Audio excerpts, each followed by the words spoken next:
நடிகர் சூர்யா நடித்த அஞ்சான் திரைப்படத்திற்கான முன்பதிவு தொடங்கப்பட்ட இன்று இணையதளங்களிலும் நேரடியாகவும் டிக்கெட்டுகள் விற்று தீர்ந்த நிலையில் சென்னை மாநகர காவல்துறை ஆணையர் அலுவலகத்தில் அஞ்சான் திரைப்படத்திற்கான டிக்கெட்டுகள் நிர்ணயித்த விலையை விட பல மடங்கு அதிக விலைக்கு விற்கப்படுவதாக புகார் தெரிவிக்கப்பட்டது.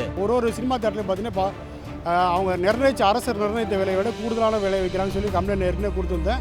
ஆனால் அந்த கம்ப்ளைண்ட் வந்து சென்னை காவல்துறை வந்து என்ன சொல்லியிருக்கேன்னா, கண்டுபிடிக்க முடியாத அளவுக்கு இவங்க குற்றம் செய்கிறாங்கன்னு சொல்லி ஒரு லெட்டர் கடிதம் கொடுத்துருக்கு.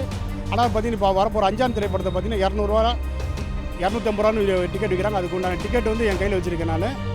இது வந்து காவல்துறை வந்து இது ஒரு தெளிவான ஒரு அறிக்கையும் தெளிவான ஒரு முடிவையும் கொண்டு கண்டிப்பாக பொதுமக்களுக்கு சொல்லி ஆக வேண்டும் என்று என்னோட குறிக்கோளை நான் காவல்துறை கேட்டுக்கொள்கிறேன். புகார்கள் அளிக்கப்பட்ட போதும் காவல்துறையினர் எந்தவித நடவடிக்கையும் எடுக்காமல் திரையரங்கு உரிமையாளர்களுக்கு சாதகமாக செயல்படுகின்றனர் என்றும் குற்றம் சாட்டினார் தேவராஜ். கபீஸ் பாலகிருஷ்ணனுடன் சேக் பரீத், ரெட் பிக்ஸ் நியூஸ்.